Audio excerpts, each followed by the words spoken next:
E vamos começar com a nossa segunda palestra de hoje com o professor Cristiano Sanches. O título da palestra dele vai ser Quando a Teoria Encontra a Prática, dois modelos que ajudam a entender a interpretação. Vou fazer uma breve apresentação sobre o Cristiano, apesar de que muitos daqui já o conhecem, com certeza, mas ele é formado em jornalismo pela PUC-Rio e é mestre em estudos de linguagem também pela PUC-Rio. Atua desde 2005 como intérprete freelancer, depois que concluiu sua formação no curso de formação de intérpretes de conferência também da PUC-Rio. É um perfeito filho da PUC, né? E ele trabalha com os idiomas inglês, francês e português, e é membro das associações profissionais de intérpretes, a APIC, do Brasil, a IC e também do SINTRA, Sindicato Nacional de Tradutores do Brasil. Cristiano também leciona no curso de formação de intérpretes da PUC-Rio há 9 anos e ajuda a formar novos intérpretes. E aí, nesse ponto, eu faço um comentário bastante pessoal, porque o Cris foi meu professor também no curso de formação da PUC-Rio, e é um professor extremamente generoso e vai ser lembrado por mim sempre como a pessoa que me tirou o trauma da consecutiva, né? Agora eu faço consecutiva com muito prazer depois de passar pelas aulas maravilhosas do Cris. Então, Cris, a palavra é sua. Olá, muito obrigado, Paty, pela apresentação. Estão me ouvindo bem? Está tudo bem? Ótimo. Sim, já vimos otimamente. Antes de começar mesmo, deixa eu compartilhar aqui minha tela e vocês só me dão um retorno se está tudo correto. Se vocês conseguem ver um slide na tela. Eu acho só que não está em modo de apresentação, Cris. Não, porque isso aqui nunca fica em modo de apresentação. Um terror. Deixa eu ver aqui, peraí. Clica no ícone verdinho para ficar na tela inteira. Não? O ícone verdinho para ficar na tela inteira. Aí eu perco vocês de vista. Não gosto. Sem Posso manter problemas. vocês? Cris, do outro Pode. jeito tá dando para ver super bem os Tava, né? slides. Uhum. Então, volta lá, tá? Bom, obrigado. Então, Paty, muito obrigado. Obrigado mesmo pela apresentação, pelo comentário carinhoso. Esse é um super retorno, né, para quem dá aula do que quer que seja, você ouvir alguém que teve aulas com você, fazendo um elogio que não é só assim, gostei, não gostei, mas que teve um resultado prático, né, uma consequência mensurável na sua prática, e é isso que a gente busca sempre. Então, eu fiquei muito feliz. E eu queria agradecer também a todo o pessoal que organiza, né, o Amerivox, especialmente a Dani Fonseca e a Paty que me convidaram para falar aqui hoje, mas todos estão de parabéns, porque é uma iniciativa fantástica que eu tenho acompanhado com muito prazer e participado sempre que eu posso.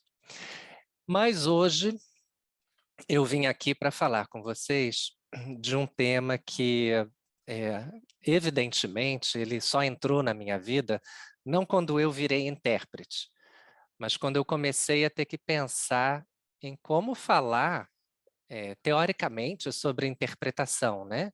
Como ensinar a interpretação. E aí a gente começa a entrar em contato com textos, trabalhos, pesquisas e etc. E acho que a primeira coisa que passa na cabeça de muita gente quando se confronta com as pesquisas e a teoria sobre interpretação é: poxa, é uma atividade, é tão prática, é uma técnica que eu aprendo e eu aprendo a fazer aquilo, sei lá, é igual picar cebola. Você aprende a picar e você passa o resto da vida sabendo picar cebola, ou andar de bicicleta, ou fazer coisas assim. Só que não. Não acho que seja isso, né? Não é uma coisa que pode ser automatizada como a gente automatiza outras ações, outras funções da nossa vida, e é algo que sim merece uma exploração mais refletida, né? Que assim, merece que se pense a respeito dessa atividade, porque ela tem muitas coisas a nos mostrar, muitas coisas ainda a serem descobertas. Então, quando eu botei o título Quando a Teoria Encontra a Prática, 2 modelos que ajudam a entender a interpretação, eu estava pensando nisso, falei, poxa vida, não tem que ter medo da teoria, gente. E também não tem que achar que a teoria está muito longe da prática, porque toda essa teoria, ela na verdade se baseia na observação da prática, né? Hoje, portanto, eu vou falar para vocês de 2 modelos, que são o segundo e o terceiro item no slide, o modelo de esforços e o modelo gravitacional. Mas antes eu vou falar sobre o autor desses modelos. Muito rapidamente, para vocês saberem de onde eles vieram, evidentemente, eu não tenho nenhuma participação nisso, apenas como alguém que os utiliza nas aulas, tá? Então, vamos lá. Esses 2 modelos sobre os quais eu vou falar hoje, eles são do Daniel Gilles, que é francês. Eu botei em vermelho aqui, é um ex-matemático e tradutor técnico e científico, que também é intérprete de conferências. Por que eu salientei aqui matemático, tradutor técnico e científico? Porque, na minha opinião pessoal, observa-se muito nos modelos dele essa tendência, essa lógica da matemática. Vocês vão ver isso logo no primeiro modelo. E também ele é uma pessoa que preza muito por tornar os estudos sobre interpretação algo científico e não apenas intuitivo ou alguma coisa, ou algum achismo, né? Então, o Gilles ele é doutor em formação de tradutores e intérpretes no par japonês-francês. Conversando com ele uma vez, ele me disse também que ele é um estudioso da literatura védica indiana, enfim, uma pessoa que se aprofunda muito no estudo de línguas não necessariamente comuns no cotidiano e também de saberes que vão muito além das palavras, né?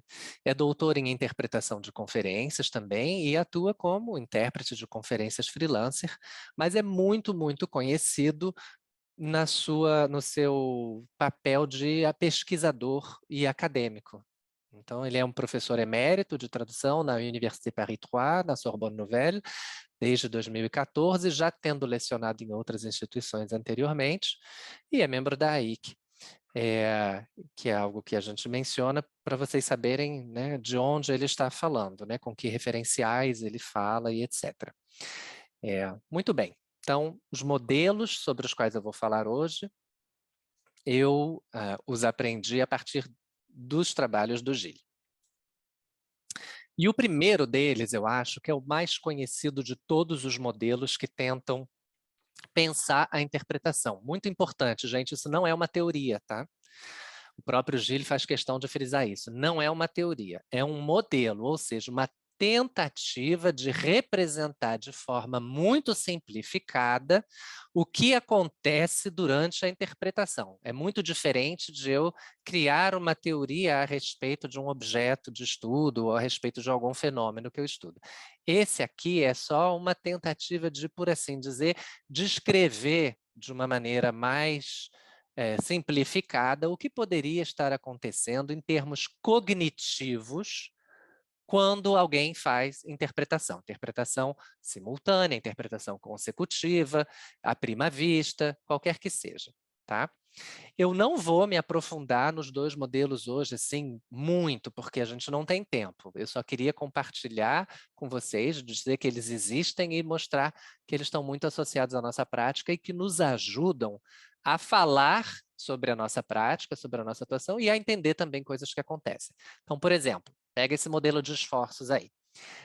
O foco dele é, por assim dizer, a nossa capacidade de processamento de funções mentais, né? Entender o que está sendo dito, traduzir mentalmente aquilo que foi dito, produzir, né, entregar alguma coisa num outro idioma, tudo isso são operações mentais, operações cognitivas, isso tudo acontece na nossa cabeça, né? E para o Gilles foi importante tentar entender o que acontecia, porque ele observava que mesmo intérpretes com muitos anos de experiência e com bom preparo para os eventos, tinham problemas em determinados momentos e acabavam ou perdendo informação, ou entregando alguma informação errada, ou distorcendo a informação. Então, esses erros aconteciam mesmo com os melhores da área. Então, o que acontece? Por que tem isso? Por que a gente, depois de tantos anos numa profissão como essa, numa função como essa, ainda erra, né? E tem várias explicações, mas ele foi pela capacidade de processamento, que são essas letrinhas aqui. CD é capacidade disponível, e essa capacidade disponível, ou seja, o que eu tenho disponível como capacidade de processar informações, etc., tem que ser igual ou maior do que a capacidade exigida, requerida ali no momento do meu trabalho. Parece óbvio, né, gente? Mas vocês vão ver como isso nos ajuda a entender a hora que a gente escorrega, a hora que a gente falha, a hora que faltou uma informação. Porque justamente se aquele evento, aquela pessoa, aquele discurso, né, que ela fala, está me exigindo mais do que eu tenho para dar, eu não consigo acompanhar. Alguma coisa vai falhar em algum lugar, porque a minha capacidade não é igual ou maior do que a necessária para cumprir bem a função. E ele coloca as operações que estão envolvidas na interpretação, operações essas que foram enumeradas não só por ele, por outros autores e observadores da interpretação, de maneira simplificada, ele coloca assim numa formulazinha, por isso que eu digo, né, ele tinha que ser matemático mesmo, para me aparecer com um modelo que é isso, é igual aquilo, mais aquilo, mais aquilo, mais aquilo. Então, o que ele bota aqui? Essas letras e siglas agora são do inglês, tá? Então, nós temos aqui SI, de interpretação simultânea. O que é interpretação simultânea? O que a gente está fazendo? Primeiro, a gente tem que ouvir, né? Listening, nesse L de listening, a gente tem que ouvir o que está sendo dito, ouvir e entender, né? Está aqui misturada nessa primeira fase a ouvir e entender a mensagem, analisar o conteúdo. Mas depois a gente vai ter que produzir, porque eu preciso entregar alguma coisa interpretada, traduzida em outro idioma, né? Só que eu só consigo fazer isso tudo utilizando, de alguma forma e por algum tempo, a minha memória, porque eu preciso reter informações que eu estou analisando, processando, traduzindo, entregando. Então, o tempo todo eu estou utilizando o que a gente chama de uma memória de trabalho, ou uma memória de curto prazo, eu não vou entrar aqui nessas definições. Muita coisa para ser feita ao mesmo tempo, certo? Por isso que existe uma última letrinha nessa fórmula, que é o C, de coordenação. Tanto em inglês quanto em português é a mesma palavra. A coordenação de todos esses esforços precisa ser bem feita para eu entregar bem o meu trabalho. Porque senão, por exemplo, o som está ruim, o microfone está falhando, aquele sotaque eu não estou acostumado, ou a pessoa está falando em inglês e não é a língua nativa dela, então o negócio está complicado lá. Eu vou fazer tanto esforço para ouvir e analisar o que está sendo dito, que eu acabo perdendo algum refinamento na minha produção. Eu acabo não escolhendo palavras que eu teria escolhido se tivesse sido muito fácil de entender e se aquilo não fosse um esforço para mim. Aí cai o meu registro, ou eu faço construções mais truncadas, ou eu começo a fazer construções na língua de chegada que são muito calcadas nas construções da língua de partida, né? Ou então eu não consigo armazenar muita coisa na minha memória, que é assim, um curtíssimo espaço, frações de segundo, eu não consigo armazenar direito as informações porque eu estou fazendo um esforço homérico para poder entender. Só que esse esforço poderia ser, por exemplo, na fase de produção. Eu estou entendendo super claramente o que estão me dizendo num português, só que é um português arcaico, ou um português jurídico, ou um português assim altamente refinado, rebuscado. Estou tentando passar isso para o inglês ou para o francês, que são minhas línguas, e está me dando um trabalho gigantesco fazer uma construção adequada num registro elevadíssimo e etc. Então eu acabo perdendo, por exemplo, a capacidade de reter na memória, eu acabo perdendo até algum conteúdo daquilo que está sendo dito, né, na fase inicial de escuta e análise. Então, isso ajuda a gente a entender, né, como a gente está ali equilibrando muitas coisas ao mesmo tempo. E ele bota modelos para simultânea, mas bota para consecutiva, que eu só botei aqui por curiosidade, como ele divide, né? Uma primeira fase da consecutiva, a interpretação, na verdade, se reduz a você ouvir, analisar, a tomar notas, né? A armazenar na memória, coordenar tudo isso. E aí, numa segunda fase, você tem que lembrar daquilo que você armazenou, daquilo que você ouviu, ao mesmo tempo que você lê as suas anotações, entrega uma produção, e coordena tudo isso para que seja bem feito. É interessante como esses modelos ajudam tanto professores e alunos de interpretação, como profissionais da interpretação, a terem uma língua comum, né, uma metalinguagem, para falar sobre a interpretação com propriedade, e não só foi bom, foi ruim. Gostei disso que ele fez. Ah, não gostei do que ele fez. Por quê? Me explica. E também para nos ajudar a entender o que puxou o nosso tapete. Poxa, realmente, cara, eu entreguei um negócio muito truncado, mas pensando bem, eu estava fazendo tanto esforço para entender que não tinha como eu botar esforço na produção e entregar um negócio bonito. Então, isso nos ajuda a entender os empobrecimentos na hora de trabalhar e também as dificuldades que a gente enfrenta. E a partir desse modelo, a gente consegue pensar várias estratégias e táticas para lidar com as dificuldades, justamente, que era o objetivo dele. Evidentemente, tudo isso que ele propõe só faz sentido se a gente tiver essa noção de capacidade limitada de processamento disponível. Repara, se cada um de nós tivesse uma capacidade ilimitada de processamento cognitivo, nada seria um limite para nós, nada seria um impeditivo para fazer um bom trabalho. Minha compreensão seria infinita, minha produção seria infinitamente boa, tudo funcionando bem. Só que não é assim.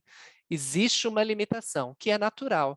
Então, a gente precisa saber lidar com ela. Por isso que ele costuma dizer que ele trabalha com a hipótese da corda bamba, né? A intérprete está sempre caminhando numa corda bamba sem rede de proteção. O equilíbrio é super delicado. O som ficou ruim, eu tendo a cair. O sotaque ficou difícil, eu tendo a cair. Poxa, melhorou, tá lindo, o som tá ótimo, a pessoa fala com ideias bem ordenadas, com clareza, olha como eu estou equilibrado. Mas qualquer detalhe pode me fazer cair. Então, é sempre importante a gente estar coordenando muito bem todas essas funções, né? Então, eu gosto muito desse modelo, ele é a base de muitas pesquisas, de muitas, inclusive, teorias que depois vão se desenvolvendo, mas um modelo que até hoje não encontrou substituto, né? Ninguém apresentou um outro que seja mais conveniente, pelo menos para a didática da interpretação, para o ensino da interpretação e para se falar dela numa linguagem relativamente comum e compreensível, né? Mas tem um outro modelo, sobre o qual eu vou falar um pouquinho mais, que não é tão conhecido quanto esse modelo de esforços do Gili. Mesmo na academia, fala-se menos dele, em geral, do que do modelo de esforços. E os alunos apreendem menos ele do que apreendem o modelo de esforços do Gili quando eles vão fazer seus trabalhos monográficos e etc. Esse é o modelo gravitacional. Na verdade, ele é um modelo gravitacional de disponibilidade linguística, mas a gente chama ele de modelo gravitacional. O que esse modelo nos fala? Parece complicado quando a gente olha esse gráfico, né? Mas na verdade ele é mega simples. O princípio, a lógica por trás dele é bem simples. Ele representa o status da nossa proficiência num determinado idioma, ou melhor, do domínio que a gente tem sobre os elementos que compõem esse idioma, não só as palavras, os termos, as expressões linguísticas, mas também as regras da gramática, a sintaxe, etc. O nosso domínio de um determinado idioma, ele pode variar de acordo com o contexto. E também, ele aqui pode ser aplicado para língua falada, língua de sinais, forma escrita, num determinado momento, em circunstâncias específicas. O que esse modelo quer nos mostrar é a disponibilidade que temos em relação a esses constituintes linguísticos, que são esses LCs aqui. Os constituintes da língua são justamente os termos, as palavras, as expressões, mas também as regras que a gente precisa usar para se expressar num determinado idioma. Então, assim, eu vou fazer um evento pela primeira vez num tema que eu não conheço, o qual eu nunca estudei na vida. O que eu faço para ter disponibilidade dos constituintes linguísticos que vão me permitir me expressar bem, expressar claramente ideias sobre aquele tema? Então, não são só os termos de um glossário, as palavrinhas, Mas como que se fala? Como que se usa essas palavras, né? Quais as construções onde elas aparecem, né? Como é o que a gente chama de collocation, né? Quais os pronomes que a gente usa, enfim, quais as construções que a gente usa para falar sobre determinadas ideias. Tudo isso, se eu não conheço o tema, vai estar muito distante do meu alcance, vai estar muito distante do centro. Vamos colocar assim, o centro é o local onde está tudo disponível, com muita facilidade. Então, quando você vai estudar para um determinado evento, o que você quer fazer? Você quer trazer todos os elementos que constituem elementos importantes para se expressar para o centro. Então, eu estou estudando medicina, cirurgia bariátrica ou de abdômen aberto, o que quer que seja, eu vou estudar esse tema para que a terminologia relativa a esse tema e a forma de se expressar relativa a esse tema esteja mais disponível para mim no momento de trabalhar. Então, eu preciso trazê-los das regiões mais distantes do centro para o centro. Tá bom? Normalmente, esse modelo se aplica muito justamente a esses idioletos, né, ou socioletos, perdão, que são a linguagem que se usa para se falar de um assunto específico, né? Para uma linguagem técnica, por exemplo. Todas essas bolinhas são os constituintes linguísticos, né?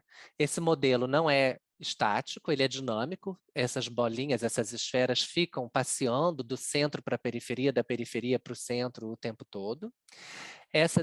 Existe uma disponibilidade que, quando ela é decrescente, ela tende para fora, né? Ela é centrífuga, ela foge do centro, e quando ela é crescente, ela vem se aproximando do centro, ela é centrípeta. Então, quando vocês veem aqui essa zona em cinza, é uma zona mais passiva. Nessa zona, os elementos, as palavras, as regras que estão ali nessa zona cinza já são mais difíceis de estarem disponíveis ali imediatamente na hora que eu estou fazendo uma simultânea, por exemplo. Na simultânea, você não tem tempo de ficar buscando coisas que estão muito distantes do centro. Tem que estar aqui pertinho para você poder utilizar na hora, rápido. Então, é um pouco isso que essas regras do modelo gravitacional mostram para a gente. Tem esse princípio centrífugo, né? Se afasta do centro. Tudo aquilo que não for estimulado tende a ir para longe, né? Não fica mais disponível para uso imediato. E tem o princípio oposto, que atrai para o centro aquilo que a gente estimula mais. Mas o que é estimular, Cristiano? Bom, é você estudar, é ler a respeito, é conversar, falar sobre, escrever sobre e etc.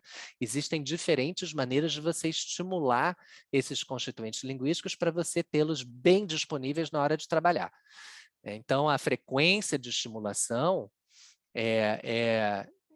está relacionada a esse efeito de atração para o centro. Quanto maior a frequência do estímulo, mais forte vai ser o efeito centrípeto. Então, o que isso quer dizer? Não quer dizer que você vai ficar repetindo uma palavra incessantemente milhões de vezes. Pode até ser que funcione, você decora aquilo. Mas uma repetição automática sem contexto, pelas observações, parece não ter tanto efeito. Então, é importante, quando você quiser estimular algo para estar muito disponível, que você dê contexto àquilo. Por que a gente fala isso? Muita gente pergunta, que bom, se eu tiver uns glossários já prontos que eu pego da internet ou que eu pego dos colegas, resolveram-se todos os meus problemas. Só que não, né? Muitas vezes o que a gente precisa não é só ler um glossário pronto, é entender o uso daqueles termos dentro do contexto deles. E nós temos também essa regra número 4 aqui, né? Que faz uma oposição entre a ativação, a estimulação ativa e passiva. Uma ativação ativa de um constituinte linguístico, ela vai ter um efeito de atração para o centro muito mais forte. O que é ativo e o que é passivo? Passivo é quando você só ouve, lê. Ativo é quando você fala sobre aquilo, quando você sinaliza, né, ou fala, e quando você escreve, quando você produz alguma coisa com aqueles termos, com aqueles elementos, isso é uma estimulação mais ativa. E ela vai ter efeito tanto na compreensão quanto na produção, enquanto que a passiva tem mais efeito na compreensão. Então, o que isso te diz? o que fazer com as suas línguas ativas, o que fazer com a sua língua passiva, qual tipo de manutenção eu vou dar para cada uma dessas línguas de trabalho e etc. Bem interessante. E o efeito de acompanhamento ou de interferência é um efeito importante a se pensar, porque muitas vezes quando a gente atrai elementos da periferia para o centro, para eles ficarem disponíveis, esses elementos trazem consigo outros associados, que podem ser associados em termos de contexto semântico, elementos da mesma língua que fazem parte daquele assunto, acabam vindo juntos para o centro, mas também podem ser associados por serem elementos de outro idioma que ou são parecidos, por exemplo, um falso amigo, um falso cognato, né? Ele pode vir junto com uma palavra que você estava buscando. E aí, na hora que você vai usar, você ainda precisa fazer uma diferenciação entre, não, peraí, qual é o falso e qual é o bom? Né? Qual que eu quero usar e qual que eu não quero, mas que acabei ativando ao estudar para uma coisa, acabei ativando outros elementos que não me servem. Então, é interessante, porque isso também é o que chamam de interferência silenciosa, que acaba reduzindo a velocidade de produção, né? Porque você precisa ficar filtrando, né? Elementos intrusos, que eles chamam. Então, segundo o modelo gravitacional, e aplicando ele à interpretação, o intérprete ele precisa ter disponibilidade de constituintes linguísticos necessários para a sua tarefa. Ponto. Né? Qualquer que seja a tarefa, ou qualquer que seja o tema, o local onde você vai atuar. A linguagem geral, padrão, ela é um pré-requisito. Óbvio, você tem que saber falar bem os idiomas com os quais você trabalha. Mas problemas vão surgir mesmo numa linguagem não padrão, que seja literária, que seja mais técnica, que são os jargões, os termos mais específicos. É ali que você precisa fazer, em geral, mais trabalho de atração, de ativação.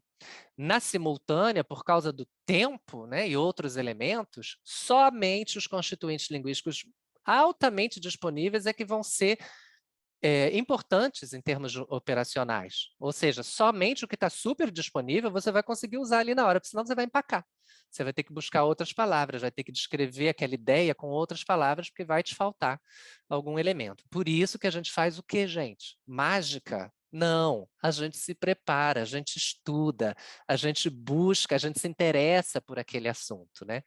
E os intérpretes, interessante, eles tendem a usar só uma parcela dos constituintes linguísticos de que dispõe, porque você conhece uma língua, né? Mas você, quando vai trabalhar, você acaba usando aquela linguagem de conferências, de eventos, ou aqueles termos técnicos bem específicos daquele grupo de pessoas que você está ajudando ao interpretar. Então, há uma limitação, você não usa todo o seu conhecimento da língua, né? E isso, por exemplo, acaba gerando uma lacuna entre o que está disponível e não disponível, por exemplo, quando você vai morar num país estrangeiro, e aí você acaba usando a sua língua nativa do seu país de origem só no âmbito dos eventos, e ela vai se empobrecendo em termos de disponibilidade, porque a língua é muito maior do que só aquilo que é dito durante um determinado evento. Né? Além de ser viva e se atualizar o tempo todo, como vocês puderam também ouvir falar na palestra anterior. Então, há sempre necessidade de se manter em dia, de se manter informado, de se manter atualizado. Tá? Então, é bem bacana esse tipo de modelo, porque ele ajuda a gente a entender o que a gente precisa fazer para estar bem preparado. Né? O que quer dizer isso? Que disponibilidade linguística é essa da qual ele fala? Esse é o livro de referência, onde vocês encontram vários modelos, não só esses, né, desse autor, e foi de onde eu tirei esses comentários breves, mas existem outros materiais também disponíveis online, eu não vou ficar abrindo aqui agora, não cabe a gente ficar abrindo agora, mas existem vários links que podem ser interessantes para quem tiver mais curiosidade. Né? Então, alguns resumos, por exemplo, ou excertos de obras do próprio Gili, falando mais especificamente sobre a aquisição da linguagem.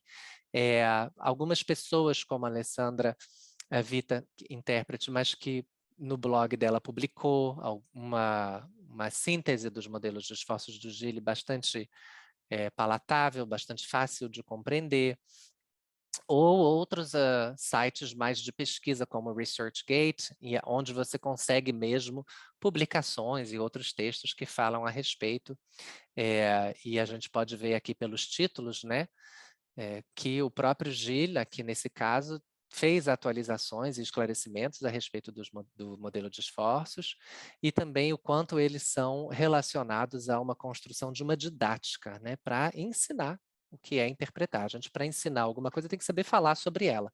E é muito bacana observar, à medida que os alunos vão se apropriando da linguagem dos modelos, é muito bacana observar como as análises, até o peer feedback, né? Esse feedback entre pares, ele começa a tomar contornos mais concretos, mais práticos, mais aplicáveis à prática, né? Aí teve uma hora que você falou um negócio que não ficou muito legal e etc. Tá, e daí? Né? Vamos pensar, por que que isso aconteceu? Defina não ficou muito legal. O que que é não muito legal? Ou o que que é, nossa, maravilhoso isso que você fez. Por quê? Porque eu falei bonito, ou porque o conteúdo estava muito claro, ou porque eu organizei as ideias de uma maneira que funcionou muito bem, até melhor do que o original? Eu não sei. Mas se você começa a explorar esse tipo de linguagem, esse tipo de observação da sua prática, você começa a conseguir falar para si próprio e para os outros de uma maneira assim mais útil, né? Vamos combinar que fica muito mais útil quando alguém me diz algo que eu consigo identificar na minha prática, aplicar a ela. Isso me ajuda a me construir como profissional. Então, era mais ou menos isso que eu tinha a dizer, espero que não tenha sido nem longo nem curto demais. Eu sei que ainda tem um tempo que vocês guardam para perguntar, e perguntas e respostas. Eu espero que eu tenha conseguido só passar essa ideia para vocês. Gente, teoria e prática andam de mãozinhas dadas. Tá? Não existe a teoria sem a prática. A teoria vem toda a partir da observação de algo que existe no mundo. Essa é a prática. Tá? E a prática ela pode se alimentar dessa teoria e se aperfeiçoar, ficar melhor, ficar mais clara, ficar mais fluida para você. Então, encorajo a todas e todos abordarem elementos teóricos, pensarem, refletirem, porque isso só faz de vocês melhores profissionais. Obrigado. Parabéns. Adorei isso que você falou, que a teoria não funciona não existe sem a prática, que é muito mais do que não funciona. A prática até funciona sem a teoria, mas funciona como, né? E sem Ela pode reflexão, né? ser... Eu vou no automático, né? Senta aí, vai fazendo. Ok, vou fazendo. Mas, poxa, ninguém me explicou que eu poderia ter feito isso de uma forma muito melhor. Olha só, pô, assim não me machuca. Ah, olha, assim eu não estou exausto depois de 5 minutos. Poxa, olha, assim eu consigo um resultado muito mais aceitável. Olha, Então, assim são minha barriga coisas nem que... dói. Assim minha barriga nem dói. Então, é isso. Por que não pensar no que você está fazendo? E por que não tentar descobrir outras maneiras de falar a respeito, para que você, inclusive, quando for falar com outras pessoas, talvez que nem se interessem em ser intérpretes, você consiga falar com mais propriedade. E quero dizer, nesse caso, até seus clientes, porque olha só a extensão do efeito que uma reflexão pode ter. Ela pode te ajudar a ganhar mais dinheiro, gente. Vamos pensar aqui, porque você é uma pessoa que sabe falar sobre aquilo. Enquanto outros falam meio assim, como qualquer pessoa falaria, sem ser profissional da área. Né? Sensacional. Cris, super obrigado. E foi maravilhosa. Tenho certeza que os nossos materiais eles ficam disponíveis depois no nosso canal do YouTube. Tenho certeza que esse vai ser um vídeo bastante assistido, tá bom?